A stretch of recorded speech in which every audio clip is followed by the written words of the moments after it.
सूत्रों के मुताबिक अगला उपराष्ट्रपति बीजेपी का ही होगा। सूत्रों के हवाले से खबर है, बीजेपी की विचारधारा से मजबूती से जुड़े व्यक्ति को ही उपराष्ट्रपति बनाया जाएगा। दरअसल ये खबर इसलिए अहम हो गई है क्योंकि बीजेपी अध्यक्ष जेपी नड्डा और जेडीयू नेता और केंद्रीय मंत्री रामनाथ ठाकुर की मुलाकात की वजह से अटकलों का बाजार गर्म है। रामनाथ ठाकुर के नाम की धनखड़ के उत्तराधिकारी के रूप में चर्चा हो रही है, लेकिन सूत्रों के हवाले से खबर है कि रामनाथ ठाकुर को लेकर अटकलें बेबुनियाद है। रामनाथ ठाकुर की जेपी नड्डा से रूटीन मुलाकात हुई थी, जेपी नड्डा से अन्य सांसद मिले। रामनाथ ठाकुर या भावी उपराष्ट्रपति को लेकर जेडीयू नेतृत्व से कोई चर्चा नहीं हुई है। हिमांशु मिश्रा मेरे सहयोगी इस तमाम जानकारी के साथ जुड़ गए हैं। हिमांशु, सबसे पहले तो बात ये समझनी होगी कि आखिरकार इस्तीफे की वजह क्योंकि विपक्ष से नजदीकियां बताई जा रही हैं, ऐसे में अगला जो उपराष्ट्रपति हो वो न्यूट्रल तो संभव नहीं है, बीजेपी का ही होगा, ये खबरें आ रही हैं। अब जेडीयू के नेता से मुलाकात हुई है, ये सारी खिचड़ी सी पक गई है। अब ये कब तक इसकी तस्वीर साफ होगी? देखिए नेहा, क्योंकि रामनाथ ठाकुर जो है कर्पूरी ठाकुर के बेटे हैं। अगर बिहार की राजनीति में देखा जाए तो कर्पूरी ठाकुर एक बहुत बड़े नाम है और उनके बेटे रामनाथ ठाकुर क्योंकि मोदी सरकार में मंत्री भी हैं और जेडीयू से सांसद हैं, तो ऐसे में अटकलों का बाजार गर्म जरूर हुआ क्योंकि बिहार चुनाव है, कहीं रामनाथ ठाकुर को जो है उपराष्ट्रपति पद पर उम्मीदवार ना बना दिया जाए।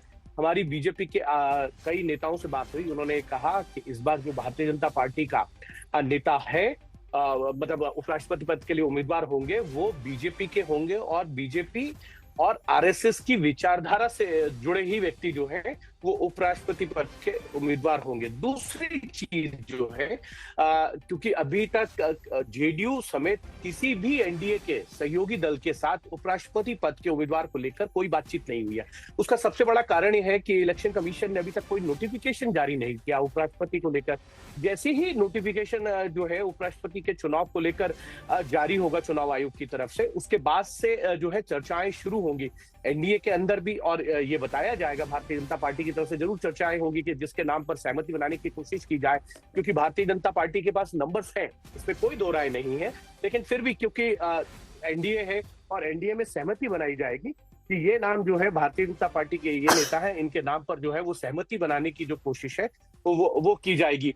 तो एक तरीके से ये सारी चीजें जो है वो अभी विराम लगाने की कोशिश है कि रामनाथ ठाकुर की जो मुलाकात थी वो एक रूटीन मुलाकात है और इस रूटीन मुलाकात के अलावा अन्य सांसदों ने भी जो है कल जेपी नड्डा से मुलाकात की थी। ऐसे में अभी उपराष्ट्रपति इस तमाम जानकारी के लिए आपका बहुत बहुत शुक्रिया। अब आपको बता दें कि जगदीप धनखड़ के इस्तीफे पर गृह मंत्रालय ने राजपत्र जारी होने के बाद ही चुनाव आयोग ने नया उपराष्ट्रपति चुनने की प्रक्रिया शुरू कर दी है। चुनाव आयोग की तरफ से इस संबंध में कल एक विज्ञप्ति जारी की गई।